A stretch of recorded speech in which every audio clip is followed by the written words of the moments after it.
Vritra, Hindu mythology. According to the Rig Veda, one of the oldest sacred texts in the world, Vritra was a colossal dragon serpent who choked the world's rivers and held back the rain. He's described not merely as a creature, but as a personification of drought and chaos.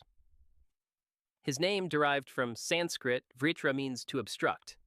And that's exactly what he did, bringing life across the Indian subcontinent to a halt. To stop him, the storm god Indra was born. Armed with the Vajra, a thunderbolt forged from the bones of the sage Dadhichi, Indra struck Vritra in a cataclysmic battle. The Rig Veda recounts this moment vividly. Indra splits Vritra open, and with his death, the waters gush forth, revitalizing the land. Vritra is often depicted as a wingless serpent, immense and coiled like a dried-out riverbed. His body was cracked like scorched earth, his presence dry and oppressive. He didn't breathe fire. He stole breath itself. His abilities were rooted in stillness, the power to withhold, to suspend, and to suffocate the world until the balance was forcibly reset. Yamata no Orochi, Japanese mythology. From the Kojiki, Japan's oldest surviving chronicle, we meet Yamata no Orochi, an eight-headed, eight-tailed dragon whose body sprawled over 8 valleys. His appearance was so massive and overgrown that trees and moss grew from his scales. The text notes that his belly was always bloody, stained from centuries of devouring maidens. The tale tells of a grieving couple who lost 7 daughters to this beast. Only one, Kushinada Haim, remained. Enter Susanoo, the exiled storm god. According to the Kojiki, Susanoo brewed 8 barrels of sacred sake, placing one before each of Orochi's 8 heads. Once drunk, Orochi fell into a deep stupor. Susanoo then unsheathed his sword and sliced through the monster head by head. From one tale, he discovered the divine sword Kusanagi no Tsurugi, later wielded by emperors of Japan. Orochi's strength wasn't just in his size. Each head could strike independently, and his breath was venomous fog. His skin resembled hardened bark, and rivers of red seeped between his scales. He wasn't a dragon who flew. He was a force that spread, consuming everything in his path. Quetzalcoatl, Aztec mythology. Quetzalcoatl, the feathered serpent, was both god and dragon in Aztec cosmology. According to the Codex Chimalpopoca, a post-conquest Nahua manuscript, Quetzalcoatl was a divine being associated with wind, learning, and resurrection. Unlike many dragons, he was adored rather than feared. One of his most famous myths recounts his descent into Mictlan, the underworld, to retrieve the bones of the previous human race. With the help of trickery and perseverance, he escapes the land of the dead. However, he stumbles, literally, and the bones shatter. Undeterred, he mixes them with his own divine blood, forming the current generation of humankind. Visually, Quetzalcoatl is described in several codices, including the Codex Borgia, as a massive serpent adorned with vibrant quetzal feathers. His body shimmered in greens, reds, and blues, a fusion of snake and bird, earth and sky. His powers included resurrection, wind manipulation, and divine knowledge. He could cross between realms, shift his shape, and summon storms, not to destroy but to guide and restore. Tiamat, Mesopotamian mythology. According to the Enuma Elish, the Babylonian creation epic etched onto clay tablets, Tiamat began as a primordial sea goddess, creator of the gods and the ocean itself. But when her consort Apsu is slain by their children, Tiamat transforms from life-giver to chaos-bringer. She creates an army of 11 monstrous creatures, hydras, horned serpents, and storm beasts, and declares war on her rebellious descendants. Marduk, a young warrior god, steps forward. In the text, Tiamat is described as a vast dragon of saltwater and storm. Her breath poisons, her eyes blaze with fury, and her roar echoes through the abyss. Marduk traps her in a net, pierces her heart with an arrow, and then splits her in two, creating the heavens and the earth from her corpse.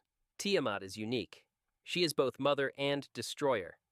Her body was imagined as both liquid and reptilian, with massive wings, multiple limbs, and an aura of unmaking. Her abilities lay in birthing monstrosities, manipulating oceans, and embodying primordial entropy. Nidhogg, Norse mythology. As recorded in the Prose Edda, compiled by Snorri Sturluson in the 13th century, Nidhogg is the dragon who gnaws at the roots of Yggdrasil, the world tree. He lives in Niflheim, the cold realm of shadows and mist, where he slowly eats away at the foundations of creation. He's not a fiery destroyer. Instead, he's decay itself. Nidhogg feeds on the corpses of the dishonored dead, and he festers beneath the tree, whispering with malice. The Grimnismal, a poem from the Poetic Edda, describes him as black-scaled, vast, and bloated with death. Poison drips from his fangs, and rot follows in his wake. He exchanges insults with an eagle that nests high in Yggdrasil's branches, an odd symbolic feud carried by the squirrel Ratatoskr, who runs messages between them. At Ragnarok, the Norse apocalypse, Nidhogg will finally rise from the underworld, bearing the corpses of the damned in his jaws. His abilities aren't flamboyant. He doesn't breathe fire or fly through the skies. His power is corruption, to weaken, erode, and eventually break even what seems eternal. The Dragon of Beowulf, Anglo-Saxon mythology. According to the Beowulf manuscript, written in Old English sometime between the 8th and 11th centuries, the final challenge of the hero Beowulf is a nameless dragon, ancient, patient, and fiercely territorial. Unlike earlier monsters in the poem, this dragon is not born of chaos. It is a guardian, resting undisturbed on its hoard for 300 years, until one cup is stolen. The dragon's wrath is immediate. It leaves its cave and scorches villages, its flames described as hotter than any forge. Its scales are near impenetrable. The text paints it as glowing from within, its body lighting the night like burning treasure. Its wings stretch wide, but it doesn't soar. It crashes through air like a falling star. Beowulf, now a king and far past his prime, chooses to fight alone. Only Wiglaf stands by him. Together they defeat the dragon, but not without cost. Beowulf is mortally wounded. The dragon dies, the hero dies, and the era ends. This dragon's abilities are classic: fire-breathing, flight, and devastating physical strength. But its true power lies in what it represents: time, pride, and the end of glory. Long, Chinese mythology. In Chinese mythology, the Long, often translated simply as dragon, is a revered symbol of imperial power, rainfall, and cosmic balance. Unlike Western dragons, Chinese dragons were not beasts to be slain. They were beings to be respected, even worshipped. According to the classic of mountains and seas, Shan Hai Jing, dragons could control rain and wind, appearing in the sky to announce seasonal change. The most famous among them is the yellow dragon, Huanglong, who is said to have emerged from the Luo River to reveal the cosmic writing of the I Ching to Emperor Fu Xi.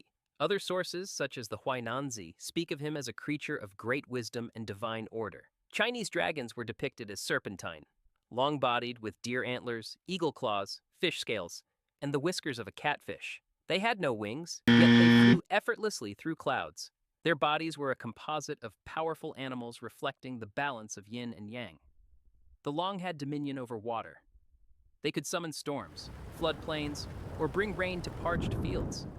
Some even ascended to become celestial dragons, forming part of the zodiac and ruling over stars. Their abilities were not rooted in destruction, but in harmony, power, and prestige.